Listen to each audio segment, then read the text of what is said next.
भारतीय घटनेचे शिल्पकार परमपूज्य डॉक्टर बाबासाहेब आंबेडकर यांच्या विचारांना अभिवादन करून आज महूर जिल्हा परिषद गटाचे अधिकृत उमेदवार बाळासाहेब डाळे, महूर पंचायत समिती गटाच्या उमेदवार मनीषा एडगे,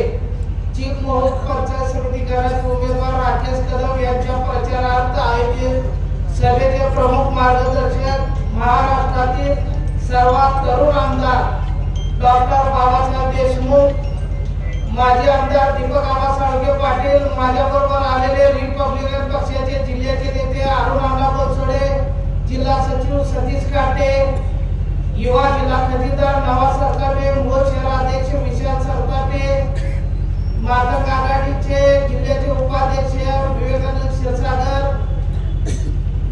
प्रसिद्धी प्रमुख तेजस आढाव, गौतम चंद्रशिवे, दत्ता सावंत, सूरज माने आणि सर्वच रिपब्लिकन पक्षाचे कार्यकर्ते आणि बंधू आणि भगिनी, सांगोला नगरपालिकेच्या निवडणुकीमध्ये शहाद बापूंनी सांगितलं भाजपवाल्यांनी मला आपल्यासारखं बलात्कार केला आणि माझं बापूला सांगणार आता कुठलं इंजेक्शन पालकमंत्र्यांनी दिलं की तुमचं टाके जिल्हा परिषद पंचायत समितीला भेटलं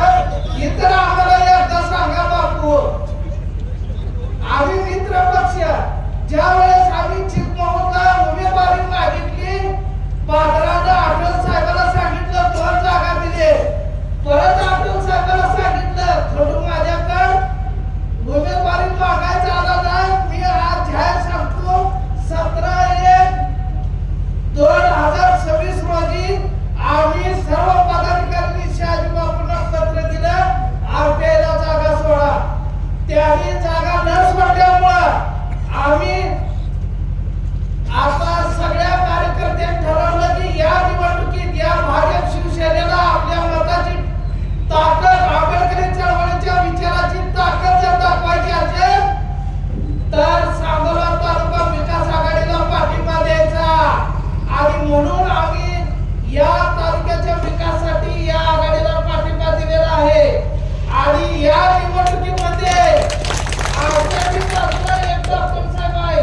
आज जनतेचे डॉक्टर दीपक आबा आहे. तुमचं बरोबर ऑपरेशन या निवडणुकीत होणार आहे.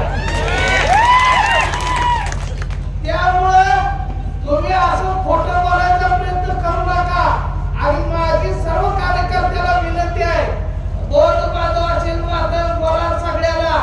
हे वादन नगरपालिका निवडणुकीत जिंकल्यामुळं हे जर जिल्हा परिषद पंचायत समितीला जिंकले तर या